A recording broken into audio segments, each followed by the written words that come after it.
It seems like Shiites have had enough and have taken another step in securing the release of their leader, El-Zakzaky. And also, the National Assembly is considering taking over the Edo State House of Assembly due to crisis at work in the state parliament.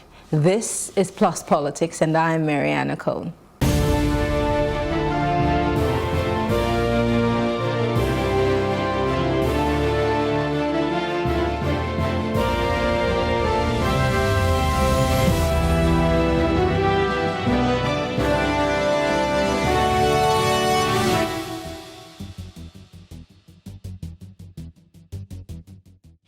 Members of the Islamic movement of Nigeria, also called Shiites, staged a massive protest at the gate of the National Assembly earlier today. Now, the protesters, numbering up to 1,000, were demanding the release of their leader, Ibrahim El-Zakzaky, who has been arrested or was arrested in December 2015 after soldiers clamped down on his supporters.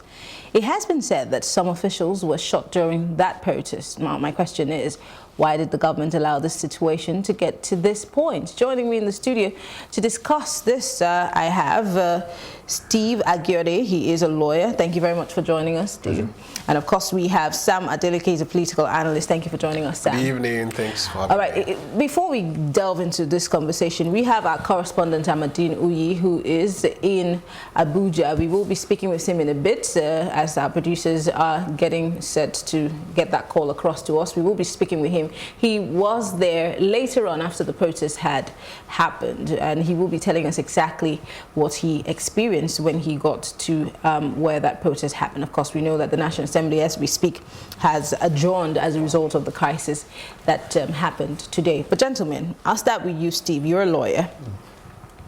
A man who's been held unlawfully, because we all know The Hague has asked for him to be released. International communities have asked that this man be released, but he's still being held in custody. And we still don't know exactly what his crime is. There have been several calls by his people to say the man is sick, release him, let him go get medical help. I'm just wondering, at what point can the law be stretched on this particular issue? Well, it's a strange one.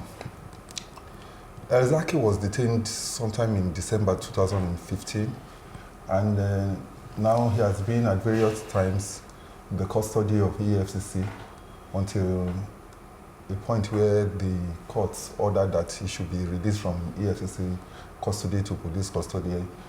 Up to date, that has not been done. Compensation was awarded in his favor of 50 million. That has not been paid.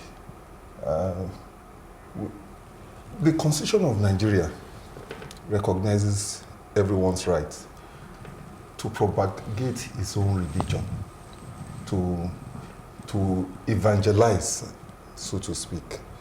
One can decide to hold any manner of religious opinion under our Constitution. So I don't understand why this man has been held for this long. In 2015, his people were actually killed, murdered. Some of his sons were killed. It's a serious matter in which this man's fundamental human rights have been infringed. One does not understand what is really going on. I'm just wondering, because you're a lawyer, one would say that nobody's above the law. Let's hope that that's the truth in Nigeria, that nobody's above the law. And if you hold, we know that constitutionally after 24 hours or so, you're supposed to release a person or charge the person to court. Now, he has not been charged, neither has he been released. For over 2 years. Yeah, and I'm wondering, again, for the lawyers and the NBA, who are supposed to be seen furthering this cause or fighting for people who are unjustly held to be released, have suddenly somewhat lost their voice, because you are more learned than we are when it comes to the Constitution, so you should be the ones championing, or screaming that the executive do not overstep their boundaries. No, I'm sure the NBA has made statements under their President Soda Polosoro, advising the government to charge this man to court, and those views have not been respected. It's not the case that NBA has just been sitting on its foot. One of our prominent members actually is representing him, Mr. Femi Falami. So it's not the case that NBA I'll get back to you because I want to know if that is enough. But our senior correspondent, Maryann, is standing by from Abuja. Let's speak with him and find out what happened earlier today. Hello, Maryann. Can you hear me? Hello, Maryann. Yes. It's very low. We cannot hear you, but let's see if we can try that again. Hello, Maryann. Can you hear me? Hello, Maryann. Oh, perfect. I can hear you now. Thank you very much for joining us, Maryann. Can you give us an idea of what you met when you got to the National Assembly later today? Okay, there was a clash between members of the Islamic movement of Nigeria, popularly who we call Shiites, with security personnel who are attached to the National Assembly. Now, if you've been to the National Assembly before, you know that there are two gates. There's an outer gate and then there's an inner gate into the main complex. What happened was that the Shiite protesters, they started their protest at the Federal Secretariat, which is just adjacent to the National Assembly complex. And I think they wanted to get into the National Assembly complex from the outer gate. It seems the security personnel closed the gate, but the protesters, I think the protesters in their very light numbers were able to pull the gate open and forced their way into the National Assembly complex. At a point in time, the Nigerian police personnel began to release tear gas canisters to deter them. But at that point in time, it had already gotten to a situation that was very difficult to control. As the protesters advanced, because they comprise of boys, ladies, girls, and even children, they advanced into the National Assembly complex, the inner gate. They began to set on fire vehicles that were parked along that stretch of road. So, Maryann, you're telling me that something that originally started as a peaceful protest degenerated to a free-for-all, because we could see pictures, which we will later flash on the screen, by the way, of cars that were being destroyed, and of course we saw canisters of used tear gas. So, but it started officially as a peaceful protest. Yes, because if you follow the trend of the Shiite protests in Abuja, I don't know of other states, but I've covered the Shiite protests in the last 2 years, even from last year when they began to sit out at the Unity Fountain early last year. It always starts as a peaceful protest. But you see, the protest, it takes very little to trigger it and change it from a peaceful protest to a violent protest, because most of the times on ground, what I've seen is that if the police ignores them, they just do their thing, and in a few minutes they are out of the venue. But sometimes the police also have a mandate to restore public order and public peace. And sometimes it is very, very difficult to judge their actions because you don't have access to intelligence information they have at that point in time. So sometimes when you see a policeman releases a tear gas canister, that is tear gas canister. That is what it just takes for the protest to change from a peaceful one to a violent one. But at this point in time today, nobody can say for certain what triggered the violence. But all we know was that the protest started peacefully. It metamorphosed into a violent protest where vehicles were touched. We even hear that some people were injured and are in critical condition. But the police has not released any statement as per the number of casualties or the number of those who are those who were killed.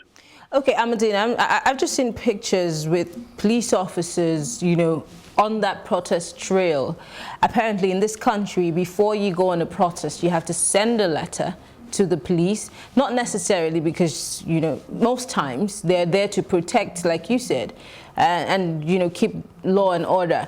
But since you've told me that you're not sure what would have triggered all of this, I'm wondering, they decided to go to the National Assembly because they have tried every means and it seems like nobody's saying anything to them. And then they went to the National Assembly to speak to the members of the National Assembly, because these people are represented one way or the other politically. Have you, or were you able to speak to any National Assembly official on this issue, although we hear that they have adjourned because of the situation that took place today? At a point in time, the National Assembly was sealed because it seems some members of the Islamic movement even broke into the National Assembly, the main gate. But the National Assembly has a very high presence of security operatives, police personnel from the Nigerian Security and Civil Defense Corps, and other personnel from the Department of State Security. So the protest could not progress beyond the inner gate. But when you talk about the issue of police permission, that is a subject that a controversy that has been on for years.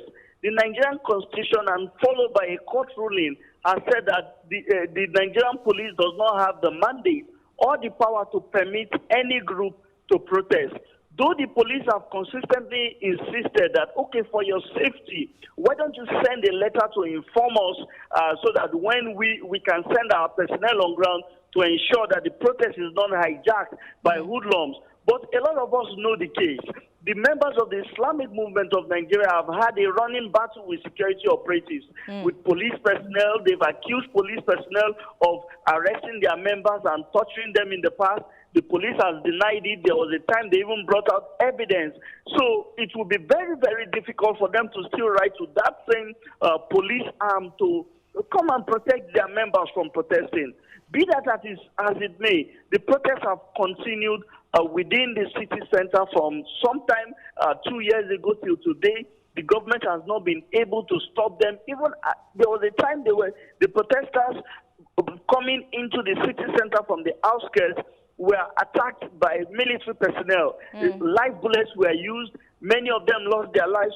But surprisingly, the very next day, you still find them on the streets, still protesting that they are not going to agree and they are not ready to listen to anybody till their leader is released. So it's become a very, very complex situation.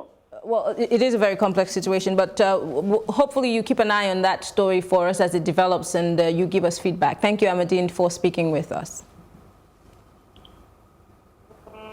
All right, that's Ahmadine Uyi. He's our senior correspondent from Abuja Bureau. Now, I'm going to bring my question to you. They have had series of protests, and we've seen, I remember one, a friend of mine sent me a video from Abuja. They were literally peeking from their office windows to see what was happening, and that was the face-off they had with soldiers.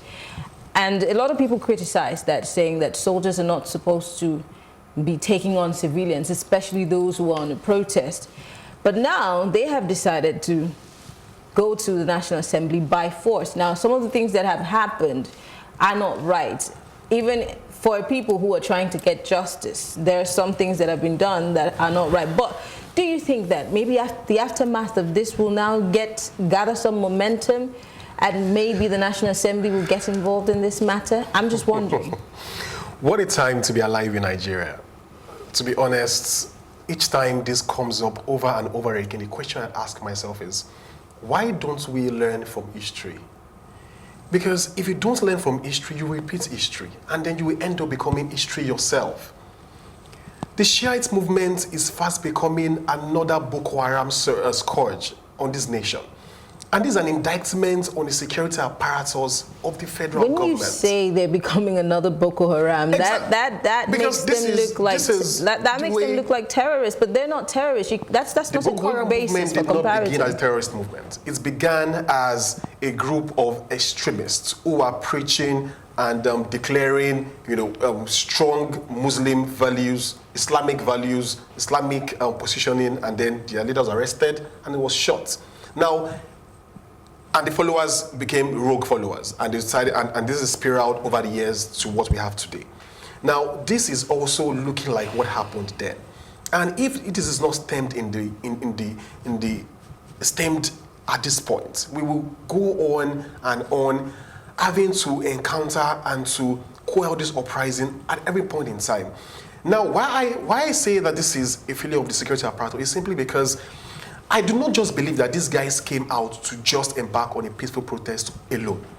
These guys came out to die. They are out to damn the consequences. Because if you shoot 1 or 2 or 3 people, a crowd that consists of adults, of male, female, children, and they come out the next day. But then they are protesting for their leader. They're asking, set the man free. Every Can you Nigerian has a really right say that to they protest. came out to die? I don't think anybody wants to die. Look, I'm just wondering, why would they want to die? This is the elephant in the room. This is an extremist arm of a peaceful religion that believes that you need to lay down your life. You need to go the extra mile. In your opinion, because, you know, the people who believe in Islam would tell you it's a religion of peace. Now, I just said that, but then these people are laying down their lives for their leaders. A lot of their members have died over the years. I don't think those people set out to die. So why not go through another approach? Because if you know that your life is on the line and you keep protesting and you keep shooting and you keep vandalizing, because if you do not vandalize, see, it's cause and effect. If I do not hurt the police or destroy public property, I will not be shot. So I'm wondering, Can I come? everything that they've tried hasn't necessarily worked. And I'm not in any way supporting violence. Exactly. You can't do the same thing But over I'm and over wondering, again and expect what something can different. they do in this case? I mean, let's step back a little and take the historical perspective. El-Zakzaky is a graduate of Ahmadu Bello University, a first-class graduate actually, of economics. He's a learned person. But somewhere along the line, he developed a liking for the revolution in Iran, and he converted to the Shia religion. Before then, the Shia religion was really unknown in Nigeria. But nevertheless, we are dealing with the Constitution, which avails all of us the right to express ourselves, our religious freedoms, short of violence. Now, the critical issue is this: do the security agencies have evidence that the Shia religion is about to take over Nigeria? Because it seems to me that is the fear they are espousing.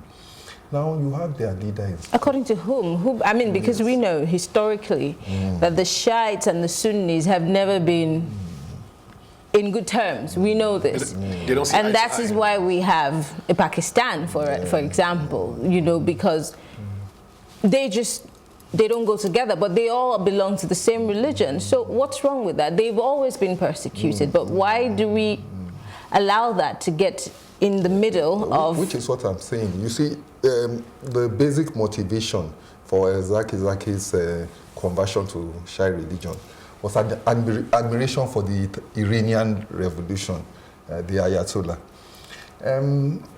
Yeah, but even then, he has a right to his religious choices, but what he as long as it didn't affect our day-to-day activities. We never really... that he is a peaceful man. They believe that those guys but are my infringing on question the is, rights of people living in nobody knew Kaduna. about, if nobody knew about, I mean, none of us were interested or even knew about the difference between the Sunnis and the Shiites until this El-Zakzaky issue. So could this be a private religious war that we're bringing politics into? You see, if he want, well, his philosophy is modeled after Khomeini's own, but in law you have to look at the overt acts. What has he done to overthrow the presidency of the government of Nigeria? Nothing so far. It seems that instead he's under attack because his religion is considered to be dangerous. Now, I don't think really that you can, given the perspective of the Constitution, really do anything to stop him from practicing his religion, do anything from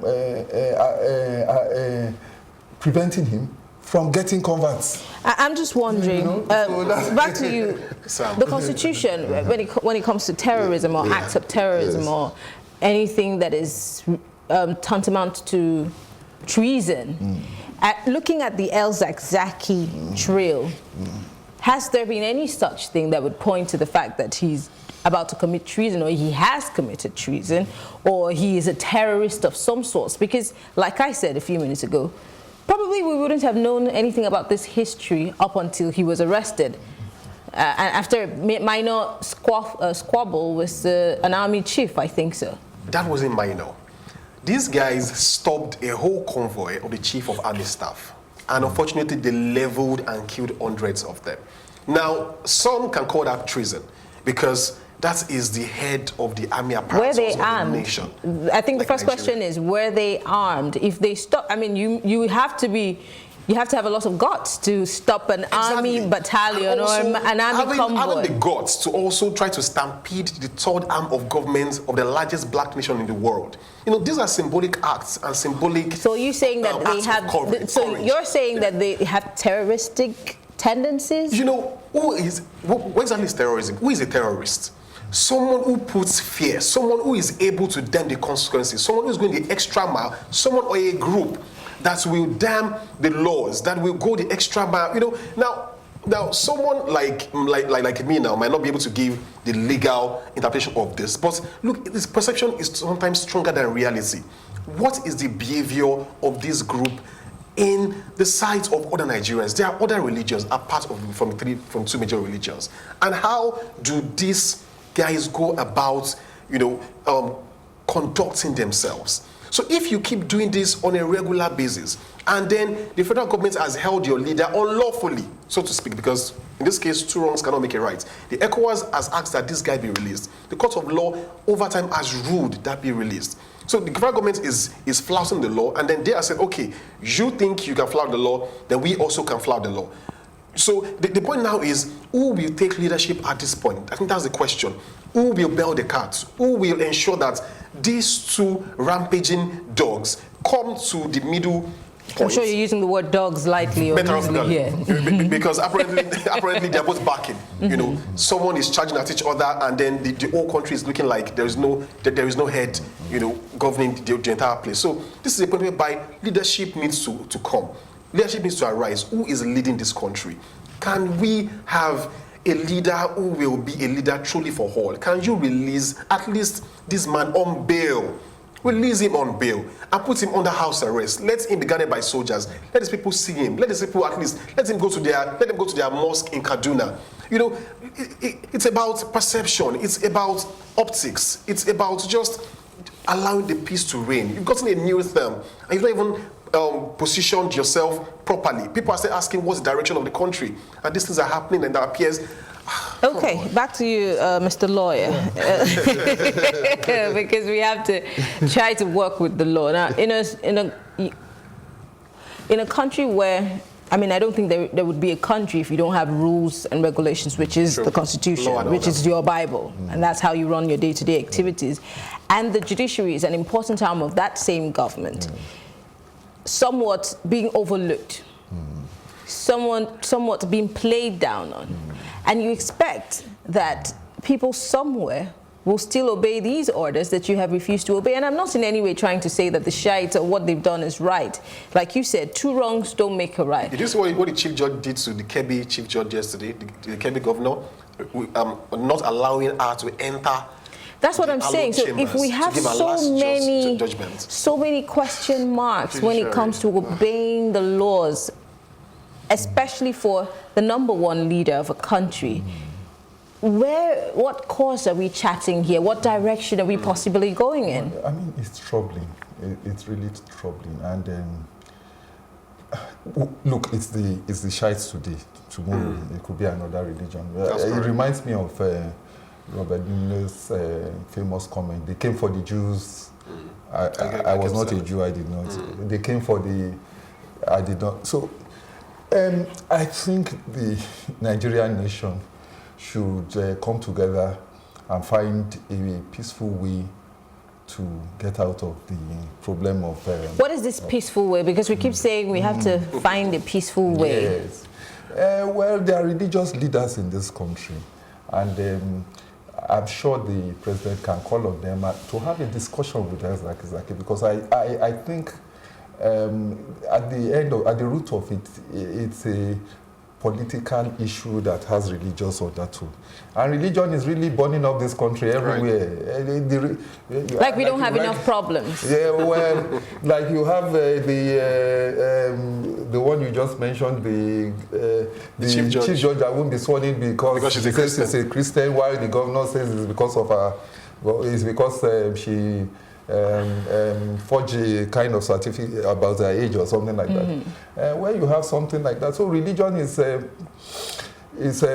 endangering the security of the nation. I'm just for Nigeria, because I don't see anywhere in the Nigerian constitution that says we the people are Muslims, or we the Muslim Nigerians, or we the Christian Nigerians. No, we're supposed to be a secular Section country. 38 says that there's no state religion.